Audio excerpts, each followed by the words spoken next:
ఈ రోజే డౌన్లోడ్ చేయండి. మీ ఫేవరెట్ షోస్ చూడండి. మేము మా శక్తులను ఉపయోగించినచో మా ప్రభువులు వారికి తెలియను. అప్పుడు వారి శక్తితో తక్షణమే మమ్మలను మా లోకమునకు రప్పించెదరు. మరెలా గుప్తా గారు? నాకేమో శక్తులు లేవు, మీ శక్తులు వాడకూడదంటున్నారు. మా వాళ్ళని ఎలా కనిపెట్టాలి, ఎలా రక్షించాలి? వేరొక మార్గము లేదు బాలిక. మన ఇరువరము చెరొక దిక్కుకు వెళ్లి వారిని వెతకవలెను. సాధారణ మానవుల వలె వారిని మనము కనుగొనవలెను. ఇంత అడవిలో వాళ్ళని ఎక్కడని వెతుకుతాం? ఈ లోపు ఆ రౌడీలు మా వాళ్ళని ఏమైనా చేసేస్తే? దేవునిపై భారము వేయుము బాలిక. ఈ సమయములో మా శక్తులను ఉపయోగించుకున్నను ప్రకృతి నీకు సహకరించును. ఆ జగన్నాథుడే నీకు దారి చూపెదడు. నీవు ఈ దిశగా వెళ్ళుము, మేము ఈ దిశగా వెళ్ళదము. మీ వారు ఎవరు కనిపించినను ఈ వాహనముల వద్దకు తీసుకుని రమ్ము. సరే గుప్తా గారు, మీరు త్వరగా వెళ్ళండి. అటులనే.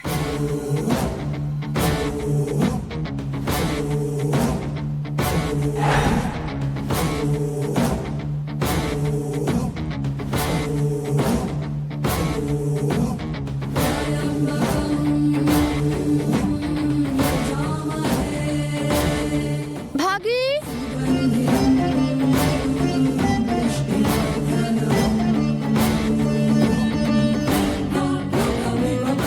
రే ఆగండి, త్వరగా రా.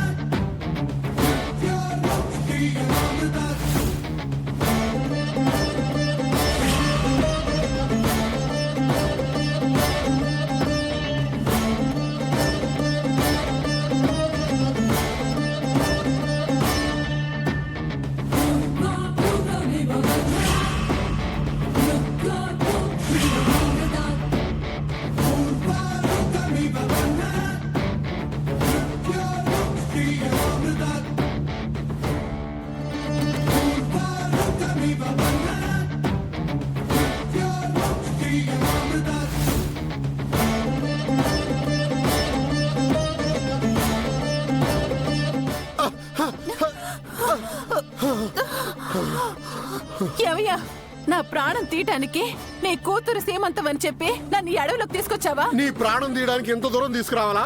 పరిగెత్తి పరిగెత్తి ఇదిగో కాళ్ళు నొప్పులు వస్తున్నాయి, వాళ్ళంతా నీరసం వస్తుంది.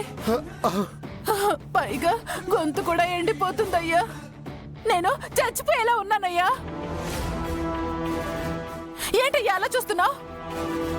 నా మీద జాలి, దయ, కరుణ ఇలాంటివేవీ లేవా? వయసులో ఉన్నావు, ఆరోగ్యంగా ఉన్నావు, నీకే ఇలా అనిపిస్తే పాపం బాగి పరిస్థితి ఆలోచించవే. నిండు గర్భిణి, ఇలాంటి టైంలో తను ప్రశాంతంగా ఉండాలి.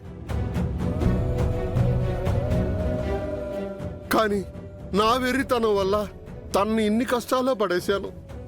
ఆ అల్లుడు గారు ఎంత వద్దని వారించినా ఊరికి బయలుదేరేలా చేశాను. ఈ అడవిలో బాగీకి ఏమైనా అయితే నన్ను నేను ఎప్పటికీ క్షమించుకోలేను. ఎప్పటికే ఒక కూతుర్ని పోగొట్టుకొని కుమిలిపోతున్నాను. ఇప్పుడు బాగీకి ఏమైనా జరిగితే నా దేవుడు కూడా క్షమించడు. మీరేం మరీ అంత బాధపడిపోకండి. మీ చిన్న కూతురికి అసలే ఏమీ కాదు. చచ్చిపోయిన మీ పెద్ద కూతురుంది కదా, ఆ ఆత్మగా పైకెళ్ళిపోయినా తన మనసంతా భాగి మీదే ఉంటుంది. ఆవిడి గారు తన చెల్లి మీద ఒక్క ఈగ కూడా వాలనిస్తుందని నేను మాత్రం అనుకోను.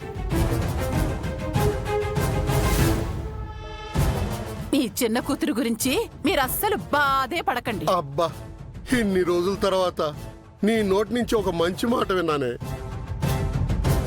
నిజంగా అరుంధతే వచ్చి బాగిని కాపాడితే అంతకంటే ఏం కావాలి చెప్పు? ఆ? భాగిని మాత్రమే కాపాడితే చాలా? మనం ఏమైపోయినా పర్వాలేదా? బాగి పిల్లలు బాగుంటే చాలు. వాళ్ళు క్షేమంగా బయటపడితే అదే 10,000. అంటే మన ప్రాణానికి ఏమీ విలువ లేదా? పిల్లల క్షేమం కంటే మనకి ఇంకేం కావాలి చెప్పు?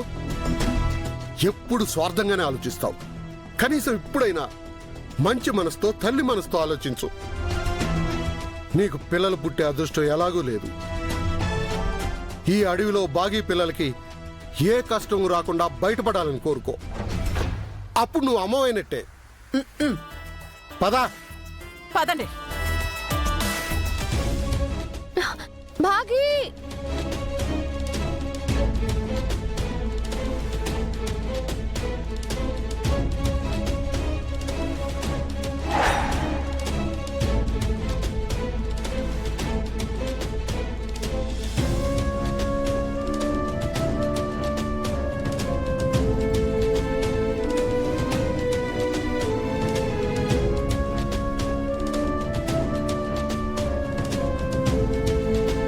భాగి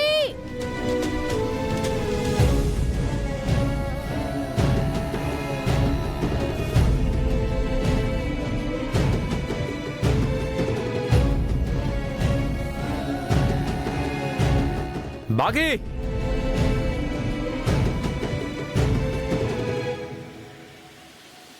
అంజు పిల్లలు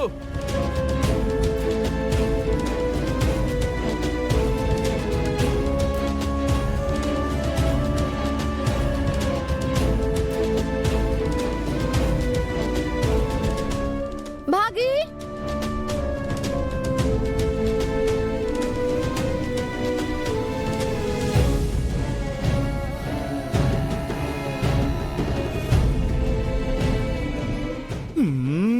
హతవిధి, మనము రక్షింపబడాల్సిన వాళ్ళు ఎదురవుతారనుకుంటే ఈ భక్షకులు, దుర్మార్గులు, భ్రష్టులు, నీచులు ఎదురవుతున్నారేమి? ఏమైంది? ఎవరో మనల్ని తిట్టినట్టు అనిపించింది. ఎవరు ఆ ముసలోడా? మేము వృద్ధులము కాదు, నిత్య యవ్వనులము. బాకీ వాళ్ళ నాన్న గొంతు కాదు మనోహరి. ఎవరు రాతోడా? ఎవరిదో గొంతు, మనకి పరిచయమైన గొంతులా లేదు.